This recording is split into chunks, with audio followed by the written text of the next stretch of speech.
போரின் தாக்கத்திலிருந்து மக்களை பாதுகாக்க என்ன நடவடிக்கை எடுத்தீங்கன்னு மு க ஸ்டாலின் அவர்கள் மோடி அவர்களை பார்த்து கேட்குறாங்க. ஐயா ஸ்டாலின் அவர்களே, மோடி இன்னைக்கு இந்தியாவை ஆளுறதுனால தான் இன்னைக்கு நம்ம எல்லாம் கொஞ்சம் நிம்மதியாக இருக்கிறோம். இந்தியா தலை நிமிர்ந்து நிற்குது.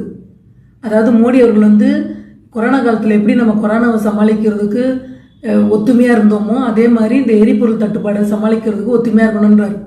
இதில் என்னங்க இருக்குது தப்பு சொல்லுங்கள்? இன்னைக்கு நம்ம மட்டும்தான் பாதிச்சிருக்கோமா? இந்தியா மட்டும்தான் இதுக்கு பாதிப்பா? உலக நாடுகளே இந்த எரிபொருள் தட்டுப்பாடில் அல்லூல் பட்டிருக்குது. நமக்கு என்ன டீசல் இல்லையா, பெட்ரோல் இல்லையா?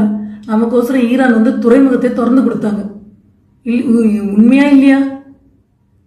எரிபொருளுக்கு மாற்று எரிபொருள் நமக்கு இருக்குங்க. கரண்ட் அடுப்பு இருக்கு, ரைஸ் குக்கர் இருக்கு. ஏன் சூரிய சக்தி எவ்வளோ அதிகமாக கிடைக்கிறதா இந்தியாவில்? சூரிய சக்திக்கு நம்ம மாறுவோம். அதாவது விறகடுப்புக்கு மாறுவோம். கிராமத்தில் மக்கள்லாம் விறகடுப்புக்கு மாறுங்க. இதில் என்னங்க தப்பு? நமக்கு ஒன்று பிரச்சனை இருக்கும்போது நமக்கு அதுக்கு அனுசரித்து நம்ம மாறணும். இதில் என்னங்க தப்பு? அதுதான் மோடி என்னையா கேட்டார் நம்ம சமாளிக்கிறதுக்கு. அதே மோடி அவர்கள் வேற எதுவுமே வேண்டாங்க. தமிழ்நாட்டில் எவ்வளோ பிரச்சனை இருக்குது, ஒன்றுமே வேண்டாங்க. கஞ்சா புழக்கத்தை தடுக்கிறதுக்கு நீங்கள் நடவடிக்கை எடுத்தீங்கன்னு கேட்டீங்கன்னா என்ன பண்ணுவீங்க? கஞ்சா பழக்கத்தில் இருக்கா இல்லையா தமிழ்நாட்டில்? அதுக்கு ஒரு பெரிய இது என்னன்னா, விளாத்திக்குளத்தில் அந்த பள்ளி மாணவியை பாலியல் வன்கொடுமை பண்ண அயோக்கிய என்ன சொன்னான்?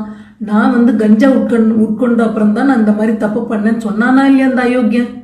வேற எந்த இதுவும் பேச வேண்டாங்க. கஞ்சா புழக்கத்தை நீங்கள் நிப்பாட்டுறதுக்கு பார்த்தீங்களா? பெண்களுக்காக நீங்கள் சிறுமிகளுக்கு பாதுகாப்பான என்ன சட்டங்கள் திட்டங்களை நீங்கள் சொல்லுங்கள்.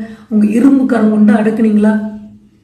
அதனால் ஸ்டாலின் அண்ணா அவர் தயவுசெய்து இப்படி பேசாமல் மாற்றி யோசிங்க. மோடி அவர்களுக்கு இந்த மாதிரி சூழ்நிலையில் நம்ம தோள் கொடுத்து தோளோட தோல் நிற்போம். அதுக்கப்புறம் இந்த அப்பாவும் புள்ளையும் திமுகவில் போய் ஐக்கியமானாங்க பார்த்தீங்களா? அவங்க அடப்பாட தாங்க முடியலங்க.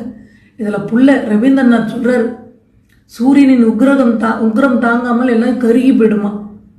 சூரியன் வெப்பம் தாங்காமல் எதிர்த்தவங்களாம் ஓடி போயிடுவாங்களாம். எப்படி இருக்குது பாருங்க தம்பி. நீ என்னமோ சொன்னது என்னமோ உண்மைதான் ஒரு விதத்தில். சூரியனின் சூரியன் இருக்கிறதுனால தான் இன்னைக்கு தமிழ்நாடு கருகி போச்சு. சூரியனின் ஆட்சியில் சூரியன் வெப்பம் தாங்காமல் தான் மக்கள் சூரியனை வேண்டான்றாங்க. எனக்கு என்ன பயன்னா, நீயும் உங்கள் அப்பாவும் தான் சூரியனுக்கு வெகு பக்கத்தில் இருக்கிறீங்க. ஆனால் நீங்கள் கருகாமல் பார்த்துங்க வெப்பம் தாங்காமல். நாங்கள்லாம் தூரம் ஒரு அடி தள்ளி இருக்கிறோம், வெகு தொலைவில் இருக்கிறோம், சூரியனுக்கு பக்கத்துலேயே இல்லை. அதனால நாங்கள் பாதுகாப்பாக இருக்கிறோம். டெபாசிட்டே கிடைக்கக்கூடாதுங்க இவங்க அப்பாவும் பிள்ளைக்கும். அது அதிமுகலேருந்து எவ்வளோ சொத்து சேர்த்துருப்பாங்க ஆட்சியிலேருந்து. நீங்கள் எப்படி இருந்தீங்க? உங்களை யார் கோபுரத்தின் உச்சியில் கொண்டு வந்தது? ஜெயலலிதா அம்மையார் இல்லையா? அந்த அம்மா ஆத்மா உங்களை சும்மா விடுமா சொல்லுங்கள்? அதுக்கப்புறம் பார்த்தீங்கன்னா ஓபிஎஸ் புள்ள எப்படின்னா அப்பா. அதாவது ஜெயலலிதா அம்மா இறந்த அப்புறம் போன 26ஆம் தேதி திமுகவில் ஐக்கியமானாரோ அது வரைக்கும் மகிழ்ச்சியாகவே இல்லையா. 26ஆம் தேதிக்கு அப்புறம் திமுகவில் அண்ணன் ஸ்டாலின் கரங்களை போய் ஐக்கியமான அப்புறம் தான் அவங்க மகிழ்ச்சியாக இருக்கிறாங்களாம். அண்ணன் ஓபிஎஸ் அவர்களே, கவலையே படாதீங்க. மே 4க்கு அப்புறம் திருப்பி நீங்கள் அந்த மகிழ்ச்சி இல்லாத ஒரு நிலைமைக்கு போயிடுவீங்க. அதனால் மக்கள் சிந்திக்க வேண்டும், எப்படிப்பட்ட மக்கள்லாம் நம்ம கூட இருக்கிறாங்கன்றது. அவ்வளோதாங்க.